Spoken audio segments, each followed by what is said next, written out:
أعزائي المشاهدين، السلام عليكم ورحمة الله وبركاته، وأهلا وسهلا بكم في حلقة جديدة من برنامج الطبيب. صحيت من النوم لقيت جسمك همدان ومكسر وحرارتك عالية شوية، فأول حاجة عملتها اتصلت أخدت أجازة من الشغل على طول، لأن دي أهم من أي حاجة طبعا. وبعدين خدت بعضك ونزلت على طول، رحت الصيدلية ودخلت قلت للصيدلي اللي هناك أنا عايز برشامتين مضاد حيوي وبرشامتين مسكن. وروحت واخدت البرشامتين وخلاص هتغطى واتلف وانام وان شاء الله هقوم كويس.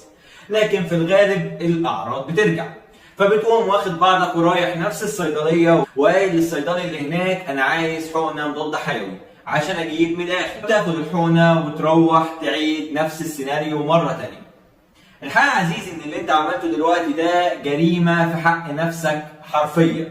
جريمه؟ لا يا طبيب انت مكبر الموضوع ليه؟ ما كلنا بنعمل كده، ما ده عادي يعني. لا يا عزيزي، دي جريمه فعلا. الحقيقه يا عزيزي ان البرد عباره عن عدوى فيروسيه مش عدوى بكتيريه. طب ليه ما نعملوش مصل يا طبيب؟ الحقيقه ان فيروس البرد فيروس متحور، في منه تحورات كتير بتحصل وتحورات سريعه، تقريبا بتكون تحورات بصوره سنويه. بالاضافه كمان ان البرد عباره عن عيله كبيره جدا، اكتر من 200 نوع، واشهرها هو الرانو فيروس. ده اسم العيله يا عزيزي، مش فاهمه خلاص. المهم ان هو بيحصل بسبب عدوى فيروسيه، ده اهم حاجه انت لازم تعرفها. والعدوى الفيروسيه دي يا عزيزي ما بيتاخدلهاش مضاد حيوي، المضاد الحيوي ده معمول للعدوى البكتيريه. طب ايه اللي هيحصل يا طبيب لو انا جالي برد واخدت مضاد حيوي؟ اللي هيحصل يا عزيزي كالاتي: المضاد الحيوي عامل زي القنبله اللي بمجرد ما يدخل جوه كده كده هينفجر، فلو ماليش بكتيريا ضاره يضربها او ينفجر فيها هيروح ينفجر في البكتيريا النافعه اللي جسمك عايزها. لحد هنا وانت فاكر الموضوع عادي؟ لا، الموضوع مش عادي خالص، لان كمان المضاد الحيوي مش بينفجر في البكتيريا النافعه ويمشي، لا ده كمان هيعلم البكتيريا الضاره اللي هتجيلك بعد كده ازاي تهرب منه.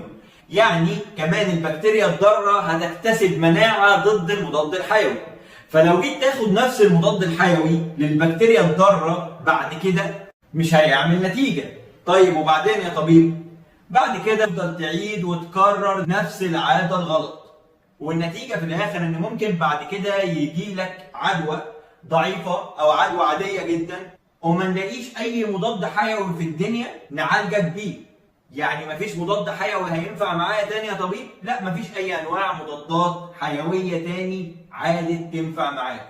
والنتيجه ان عدوى بسيطه عاديه ممكن تتعالج بسبب ان انت كنت بتاخد مضادات حيويه بلا فائده، ممكن تموتك. يا طبيب تموتني؟ اه يا عزيزي. طب اعمل ايه يا طبيب لو انا عندي برد؟ لو عندك برد الموضوع بسيط، هتقعد وترتاح، هتاخد برشام برد عادي جدا، وهتاخد مسكن مخافض حراره لو حرارتك عاليه شويه. ولو حرارتك ما نزلتش في خلال 3 ايام، او بدات تكح وتجيب بلغم لونه اخضر او اصفر، او بدات تجيب مخاط من مناخيرك لونه اخضر او اصفر، في الحاله دي هيستوجب عليك انك لازم تزور طبيب.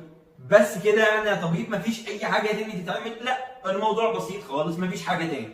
الخلاصه يا عزيزي، المضادات الحيويه نعمه عظيمه جدا من ربنا علينا. لو فضلنا نستخدمها غلط بالاسلوب ده هنيجي بعد كده نحتاجها في الاخر مش هنلاقيها وهنخسرها. فحافظ على نعمه ربنا من الزوال. وفي النهايه ما تنساش تعمل لايك وشير واشتراك في القناه لو انت على اليوتيوب. سلام عليكم.